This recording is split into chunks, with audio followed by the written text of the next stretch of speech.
Air mata Mega, sebut penghina Jokowi pengecut, ditulis oleh Anto Cahaya dari siwar.com.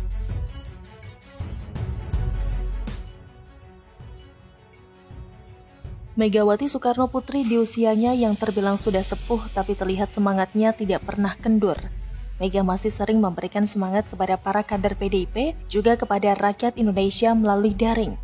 Dan di sela-sela acara itulah ia kerap menyampaikan hal-hal yang paling krusial, tapi tidak banyak yang menangkap dengan baik. Mega adalah satu-satunya sosok politisi wanita di Republik ini yang masih eksis, bahkan mungkin satu di antara segelintir politisi wanita di dunia. Dan untuk Indonesia kiranya hanya Mega yang paling mencolok di antara yang lain. Mega bersaing dengan para politisi atau tokoh politik senior yang didominasi laki-laki. Tidak perlu ditanya lagi bagaimana jatuh bangunnya Megawati membangun karir politik dan partainya, terutama saat berhadapan dengan rezim Orde Baru. Maka tidak heran jika dalam sebuah kesempatan ia mengistilahkan partai PDIP yang awalnya seperti partai sandal jepit, dipandang sebelah mata oleh banyak pihak saat itu. Kecintaan Mega kepada kader-kader yang biasa itu disebut sebagai anak juga tak perlu diragukan. Memang selama ini para kader atau politisi PDIP menganggap Megawati sebagai ibu. Maka tidaklah mengherankan terkadang ia menumpahkan rasa kesal kepada pihak-pihak tertentu yang mudah melontarkan kata hinaan. Mega pun memberi label pengecut sebab sudah menghina para kadernya di luar batas nurani manusia. Baru-baru ini Mega mengungkapkan jika kadang ia sampai menangis mendengar Jokowi dihina dengan sebutan yang tidak pantas. Apalagi Jokowi adalah seorang presiden Republik Indonesia. Hal itu disampaikan Megawati saat memberikan sambutan dalam peletakan batu pertama pembangunan perlindungan kawasan Suci Pura Besakih yang disiarkan melalui kanal YouTube Pemprov Bali. Coba lihat Pak Jokowi ya, saya suka nangis loh. Beliau itu sampai kurus loh. Mikir kenapa? Mikir kita loh, mikir rakyat loh. Masa masih ada yang mengatakan Jokowi kodok lah, kata Megawati sembari menangis. Suara Megawati terdengar tercekat. Menurut Megawati, orang-orang yang menghina Jokowi itu tidak memiliki moral. Ia juga menilai mereka pengecut. Orang itu benar-benar tidak punya moral. Pengecut, saya bilang. Biarin mantep dah. Saya dibully juga tidak takut kok, ungkapnya. Bahkan Mega menantang dan meminta orang-orang yang menjelekan Jokowi bersikap jantan. Dia meminta mereka datang berhadapan langsung dengan Jokowi. Coba datang berhadapan. Jantan kamu. Kita mesti jadi berkelakuan sebagai warga negara yang punya etika moral. Jangan sembarangan, kata Megawati. Megawati juga meminta orang-orang yang selama ini mengatakan pemerintah gagal untuk datang bertemu langsung dengan Jokowi. Dia meminta mereka menunjukkan di mana kegagalan yang dimaksud itu. Saya sangat sedih kalau banyak orang sepertinya menjelekan Pak Jokowi. Pak Jokowi gagal. Pemerintah kita gagal. Saya hanya ingin orang itu sebenarnya datang baik-baik bertemu dengan Pak Jokowi dan mengatakan kegagalannya di mana dan konsep dari orang itu untuk supaya tidak gagal, tutur dia. Lebih lanjut, Megawati mengatakan di usia 76 tahun kemerdekaan, banyak warga Indonesia yang mulai berpikir egosentris dan syirik. Menurutnya, banyak orang yang tidak senang ketika ada orang senang. 76 tahun suara-suara dari warga bangsanya sendiri itu menurut saya seperti mulai berkurang. Berkurang perjuangannya seperti api nan tak kunjung padam. Mulai berpikir egosentris, mulai melihat orang. Kalau orang bahasa Arab itu syirik. Kok kalau orang senang tidak senang ya? Aneh buat saya, kata Megawati. Menurut Megawati, jika melihat ketidaksukaan pada seseorang, tidak seharusnya kita menghujat. Dia pun mencontohkan adik Presiden kedua Republik Indonesia Soeharto diturunkan dan kemudian dihujat banyak orang. Kami kebetulan didik oleh orang tua sangat luar biasa. Diajari moral dan etika. Kalau kamu tidak senang sama orang, lebih baik kamu itu tidak menghujat. Sudah berhenti saja, diam saja.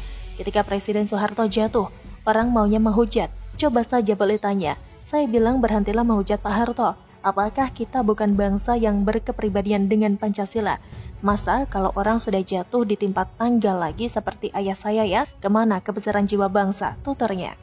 Memang harus kita akui Presiden Jokowi adalah Presiden Indonesia yang paling banyak menerima hujatan dari para lawan politik dan juga simpatisannya.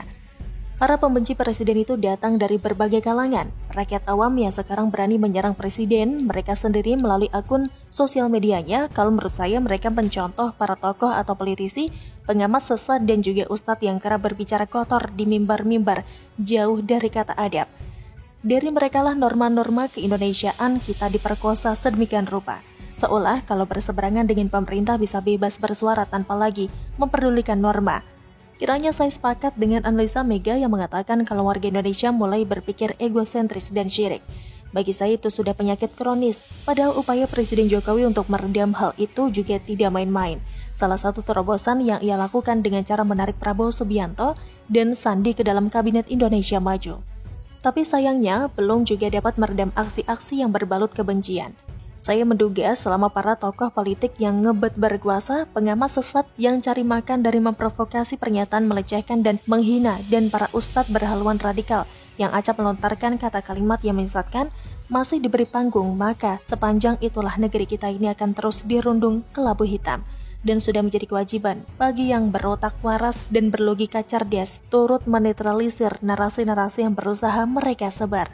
Demikian salam Anto Cahaya. Bagaimana menurut Anda?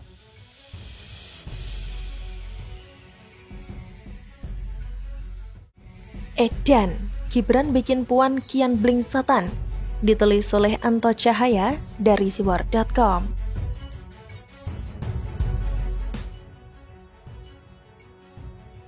Dalam hitungan menit, saya melihat di timeline sosial media Facebook, foto profil Gibran berubah. Jika beberapa hari yang lalu sempat bersama Gubernur Ganjar Pranowo, lalu berganti profil foto candaan yang wajah keluarga kecilnya diedit menyerupai dirinya semua, kini kembali telah berubah bersama Ketua Umum Golkar Erlangga Hartarto. Bagi masyarakat awam atau kebanyakan orang, ini mah cuma foto profil biasa saja dan tidak memiliki arti apa-apa. Tapi bagi saya tidak. Jika kita paham semiotika politik, apa yang sedang dilakukan oleh Gibran adalah sebuah sinyal atau tanda-tanda. Saya sedang tidak bermaksud mempolitisir. Jika Anda mengikuti artikel saya pasti tahu, beberapa kali saya mengangkat soal tema lamar dan Golkar yang saling terkait. Bagi yang penasaran, salah satu artikelnya dapat membacanya di sini. Ganjar dilamar Golkar sudah sering diangkat dan dibahas juga oleh penulis, juga pengamat bahkan filsafat, bahwa ada yang namanya simbol. Dalam dunia politik pun sangat kental aroma soal ini. Jika Anda masih menyangkal, saya ajukan satu pertanyaan. Apa tujuan seorang Gibran, anak seorang presiden, mengunggah foto bersama ketua umum sebuah partai, yang mana ketua umum partai tersebut diketahui pasang baliho di mana-mana dan siap untuk dipentas 2024. So, bagi saya itu tidak iseng aja. Ada maksud dan tujuannya. Kalau kemarin saat fotonya yang bareng Ganjar Pranowo banyak yang memberi asumsi karena Ganjar seorang gubernur Jawa Tengah, apakah sekarang karena Erlangga Hartarto itu menteri bapaknya yang kebetulan ada di acara di Solo terkait COVID, yaitu pemberian bantuan secara simbolis ke Gibran, dan yang cukup menyita perhatian saya bantuan tersebut bergambar foto Erlangga dengan background kuning padahal 2024 masih cukup jauh. Jika cuma sampai di situ ya hak Anda juga sih, bebas dalam beropini, tapi bagi saya tidak. Gibran sangat paham betul resiko yang telah dia ambil, baik saat Ganjar Pranowo maupun saat bersama Erlangga Hartarto. Semuanya tentu atas restu Presiden Jokowi. Jika itu hanya peristiwa biasa antara Gibran dan Erlangga, tidak mungkin keduanya setelah itu mengadakan pertemuan tertutup. Apanya yang ditutupi? Pertemuan itu jelas menyeratkan pesan politik. Erlangga menjadi tokoh yang dijagokan Partai Golkar maju di Pilpres 2024. Makanya jangan heran jika PDIP beberapa hari belakangan ini uring-uringan dimotori Puan Maharani dan kawan-kawannya menembak Presiden Jokowi.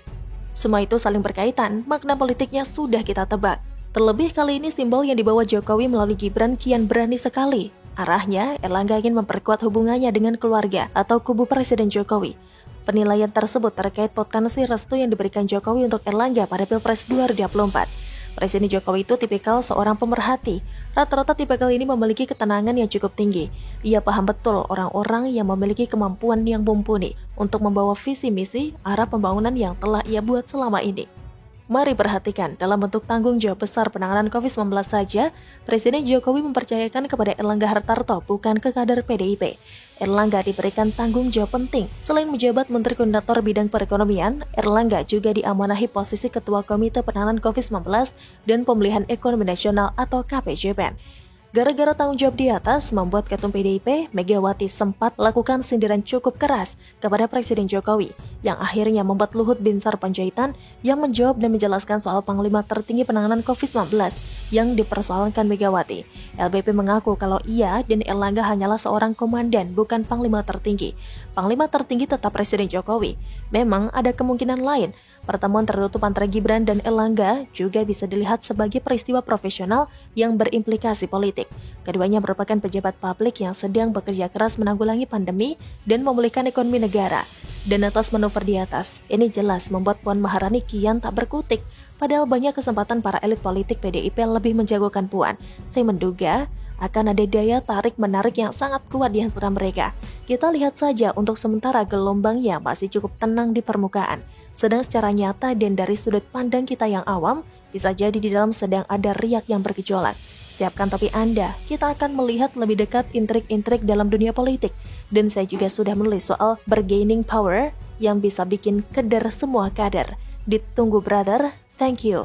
Demikian salam, Anto Cahaya. Bagaimana menurut Anda?